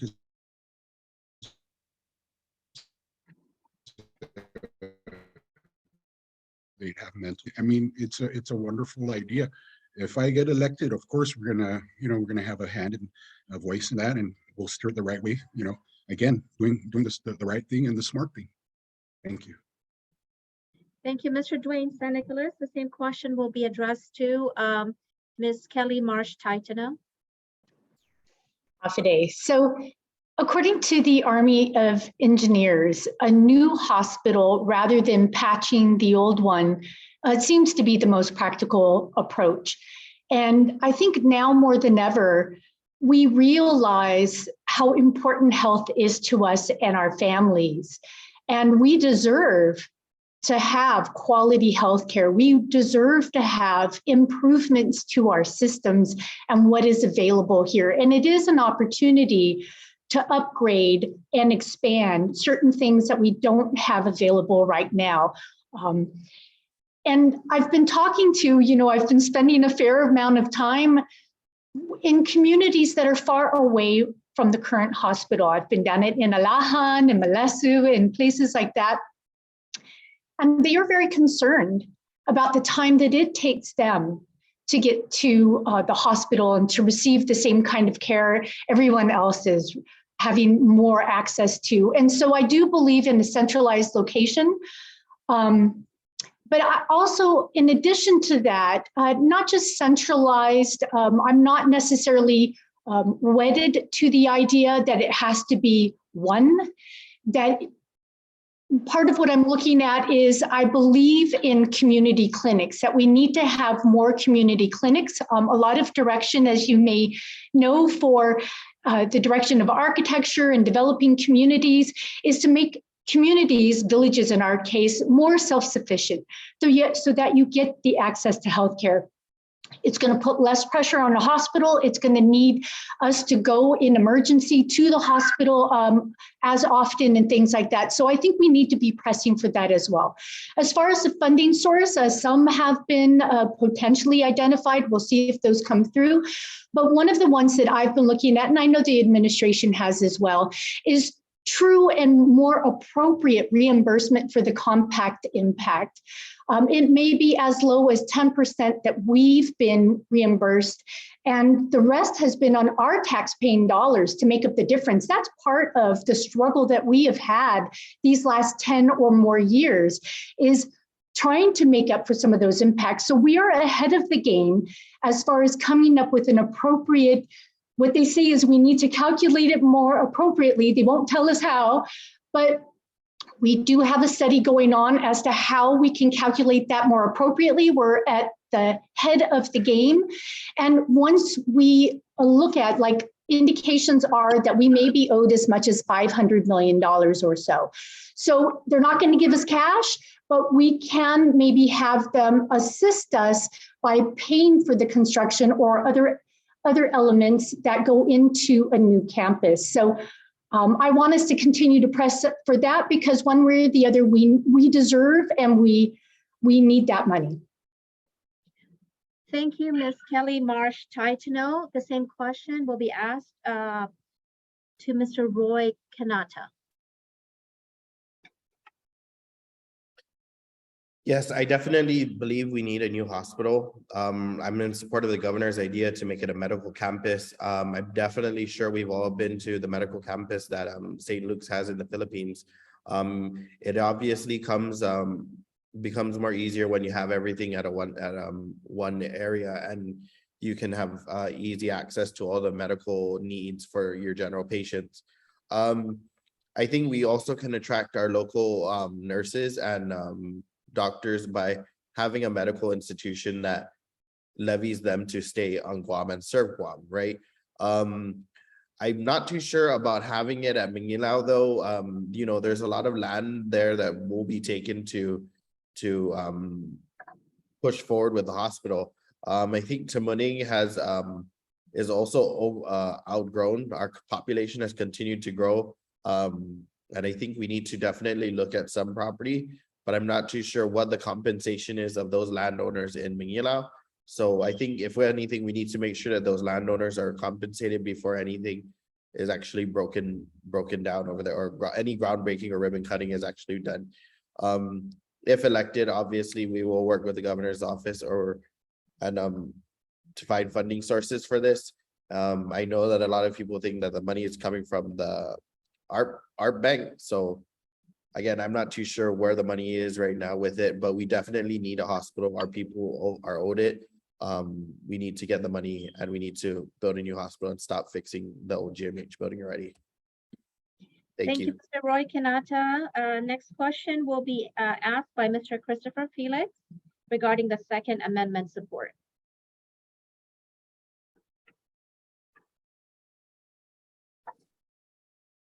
I had to unmute. Home invasions and predatory acts of violence against the community can succeed only if homeowners and individuals are defenseless. The Second Constitution gives the right to our people to keep and bear arms. Although Guam law has strict licensing requirements governing the exercise of this right, many of our citizens, having met those requirements, do own and bear firearms. The question is, do you support the right of a Guam citizen to protect one's home and property with firearms? Thank you, Mr. Felix. We will direct the question to Mr. Jonathan Savares. As a veteran, these are things that I fought for. I fought for the rights that our Constitution gives us as Americans, and I'm not going to get in the legislation where the legislation that's currently in place that the good Senator San Augustine has pushed through. I'm not going to get in the way of that. People need to protect themselves, especially as we see the rising crime rates. This is why I talk about community policing. I can tell you that Guam has some of the strictest gun licenses and requirements to get a firearm here. So, you know, those restrictions and requirements are things that we have to that are in place to ensure protection of our people and our community. And what we have to look at is diversion, because there are people who are selling their weapons on the side, and those people are not registering. We actually have to look at the diversion of that and make sure that people who understand that you sell your firearm, we have to keep continuity, and you have to sell it to somebody who has the licenses to do that. And then that's what we penalize if people are diverting their weapons that were legally purchased into markets and areas to people who are not legally carrying and legally understanding the use of that firearm and that weapon. Because understanding of the gun doesn't kill somebody. It's people who don't understand what those weapons do, and people who shouldn't have those weapons getting it in their hands. Those are what kills people. But I can tell you, people trying to protect their home and their property, they shouldn't be punished for doing things. Just trying to protect their family. Because right now, people are getting invaded left and right. And I can tell you that if somebody walks into my house and I strangle them because I'm trying to protect my family, because they're attacking my family, I'm not going to stand for that. And I'm going to fight tooth and nail to protect my home, just as many other people on this island will. Thank you for the question, sir. Thank you, Mr. Jonathan Savares. The same question will be addressed to Mr. Fred Bordallo. Thank you for that question. On the questionnaire, I indicated that I'm support the Second Amendment. I support the homeowners that own firearms, that they can use it to justify saving a life, saving their lives. And, you know, but the one thing too, from my experience, because I actually developed a policy with the ATF on gun tracing when I was head of the Violent Street Crimes Task Force. And part of this is that any firearm that's confiscated would be traced, because the ATF gets that database, and then they'll share that with the Guam Police Chief so that they can see the trends. At that time, back in 2001, we had over 180,000 registered firearms, and part of a Project Save Neighborhoods grant that I helped write and got approval, got data entry clerks for the Guam Police Department, so we can manage, the inventory of firearms that are being registered. Make sure it's in the, make sure that it's the process is very followed to the T. I've been experienced reading reports when I was in Violent Street Crimes Task Force, where even a 7th grader got a firearm from the closet and it wasn't secured. And that's why we have that Robbie Weber law to make sure that they're double locked. So even as a community, even though I'm a supporter of the Second Amendment and firearms, we just need to really push out the message for a firearms owner to be very responsible. Be very responsible, because when you have a firearm in your household, you don't want some child to get hold of it and then something tragic happens. Or when the burglaries are happening and people know that you're a firearm owner, they'll use that and it's used in a crime, somewhere else where someone gets hurt, injured, or killed. So that's just the type of message that I push out. And even as chief of police signing off on the approval of firearms license, I hope that they've been screened properly to make sure they don't have no mental capacity to go down and then we have an active shooter situation, or we have some innocents that are killed. But I think we have we have very strict regulations, and I'm confident with the laws that we have so far right now here in Guam. Thank you. Thank you, Mr. Fred Bordallo, and we'll ask the same question to Mr. Dwayne San Nicolas. Thank you for that question. I actually carry my firearm everywhere with me. I support the right of an individual business person and for personal use in a home. I think I've been pictured with many of my photos of me carrying my firearm. I was in the infantry, so I kind of feel very comfortable with it, and I don't mind it being used to protect life and property. I pray every day that I don't use it, but God forbid if I have to, make me swift and accurate. But I do support business people and homeowners to protect themselves. Absolutely. Thank you. Thank you, Mr. Dwayne San Nicolas. And with that, I'd like to defer to our election subcommittee chair, Mr. John Duenas. I think that we've reached the end of the interview, it seems, Peggy. Yes. And so I think that the protocol that we have is to allow the candidates to give their closing remarks. Yes. And with that, I'd like to start with Ms. Kelly Marsh Titano, keeping the closing remarks to 2 minutes each, please. Thank you. Great. So my name is Kelly Marsh Titano, has been established, and I fight for building a better future through both short and long-term planning. I have done long-term planning in the past. I have bills that I'd like to push for more long-term planning. And those kind of bills, they keep our costs low. They make us cleaner and greener so that we are keeping our island safe and we're protecting our natural resources so that what we are passing on to our children and grandchildren is just as special and meets their needs like it has done for us. And we must move forward in a way that, as I mentioned before, I've got my 3 S's. I'm looking for sustainable solutions, and sustainable solutions actually opens doors. We can have increased food security. We can have that cleaner and greener environment. We can have lower energy costs by having renewable energy and buildings, homes and government buildings that are more energy conservation, well thought out and planned, right? And provide economic opportunities. So we can do this locally, but also regionally as well. And I've written a law for an intra-regional commerce commission, and I want to get back in so that I can get it impaneled and running. so that we can be developing these economic and food security and other types of opportunities regionally and supporting each other like we have done traditionally. And the last is that the safety, we've talked about that, and then the speaking truth to power. I have called on government contracts to be canceled when the vendor wasn't doing the work. I have been one of the first ones that asked the administration for accounting of the federal relief funds that were coming in.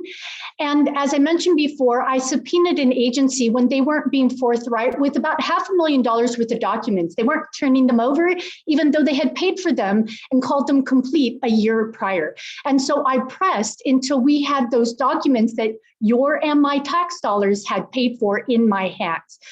Those are my goals. Those and just everything else that comes along with it in caring for and serving the community. So I ask that you consider me for a vote. I am number 10 on the Democratic side, and I do want to get back in there, take those lessons that I learned, and continue to fight for a better future for all of us. Ms. Kelly March Titano, thank you. Number 10 in the Democratic side. Next is Mr. Roy Kanata. Avade, again, thank you again to the GAR and the association and all of my senatorial candidate hopefuls here. I'm very much appreciative of your time and efforts to help us all get elected here. I hope we came across to your mind and we're going to be voted by you guys. So with that being said, I'm number 4 on the Democrat side. Vote for Roy. 4 for 4 because they vandalized all my signs with burgers. Make sure you get a 4 for 4. For Roy, for Guam, for you, for the people. And I'm the youngest one running for office, and I think it's time to pass the torch to the next generation. Again, to have generational representation from our nannies to our nanas. And just give me a chance, number 4 on the Democrat side, and let me work for you. Thank you again. Thank you, Mr. Roy Kanata, 444. Next is Mr. Fred Bordallo. Thank you, Guam Association of Realtors. I appreciate and thank you for endorsing me in 2016 when I first ran for senator, in 2020 on my second opportunity to run for senator, and this third time in 2022. I hope that I can get your endorsement. I'm a former chief of police, former veterans director. I want to go in public service to be a senator because I want to keep our community safe. I want to address the situation of substance abuse. I just want to make sure that we recover economically, and that is that with government works with our private sector, even with the real estate industry, make sure that we address some of those issues, and I'm willing to make the hard decisions. I've been tested like that as a military veteran in the Marine Corps, as a long time public safety, and also working in the security industry, private security. So these are some of the experiences I bring. My family is well known in public service. I have a sister who's a doctor, a brother who's a judge. You know, I'm not like Senator Teresa, a lawyer, but I'm law enforcement. I took some law classes, criminal law, administrative law, business law, and constitutional law. So as a lawmaker, which is the most important function, I will be that type of person to really take a look at some of the issues that we discussed today that involves, the challenges that realtors go through when they're trying to just grow the business and make sure that they can reach out to their consumers and their customers and for worthy projects and just to get progress going. So thank you to everyone here again, and to all the candidates here too. Thank you for to the GAR again, and Sujos Masi. That's number 8, Mr. Fred Bordallo. Mr. Dwayne Sennicolas. Yes, ma'am. Thank you, everybody, for having me here. I really enjoyed the opportunity to get our message across. When I was in college, I asked my professor, I said, "Sir, what is the best form of government?" And he said, "A benevolent king."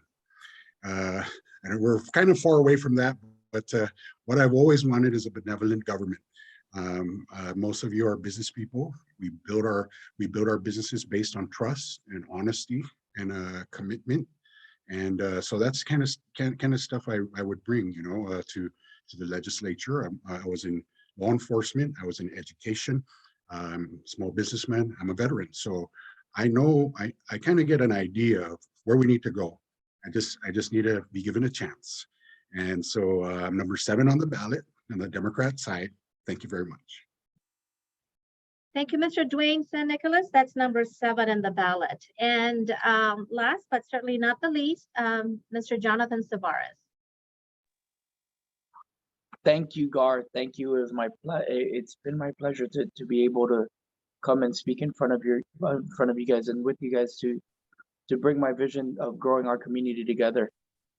When I think about what needs to happen in our municipalities in order to make Gar stronger, right? We have to fix the roads that are leading to the houses that you guys and the lands. We have to get those junk cars removed off that land that you guys are trying to get out of. When I think about all the municipal infrastructure that needs to go into this, these are things that I'm fighting for to help move our community forward, because I know at the end of the day, we need to get those infrastructure pieces in place in order to create the development we need to address situations that we have by lowering the cost of housing. We have to get the infrastructure put in place. It starts at the community level, and this community is not just about me. It's not about any of the other single senatorial candidates. It's about each and every one of us who call Guam home. This is our island and our community. And with your help, I can get there. And I humbly ask for each and every one of your support. I am number 14 on the Democratic side of the ballot. And thank you, Gar, once again. And you guys have a great day. Thank you, Mr. Jonathan Tavares. That's number 14 in the Democratic side. With that, I would like to defer to our overall chairman, Mr. Monty McDowell, thereafter our president, Ms. Liz Dueñas. Well, it's just been a tremendous honor to have this town hall with the candidates for the upcoming legislature. And thank you for taking time to spend and answer the questions that we had. Again, it's a real honor. You have a great day and good luck with your campaign. Liz, Thank you for that, and thank you all. Thank you. Thank you, everyone. It Thank is you. truly unfortunate that not all the Democratic candidates showed for this event. We wanted to hear each and everyone's point of view so that we know who to support in the coming election. So if each of you will pass the word to your fellow candidates, I'm not quite sure why. Either there was some fear in appearing to have their voices heard, but it's truly unfortunate. But we thank you that showed. We truly appreciate your presence, hearing your points of view and how to make our island better. Sidus Masi, and thank you. So just must. Thank you.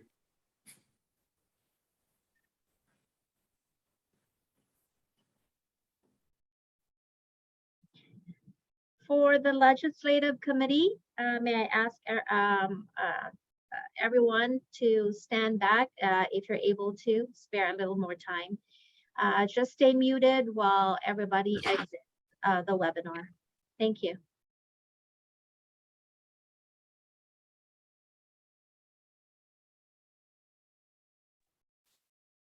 I thought it went quite well.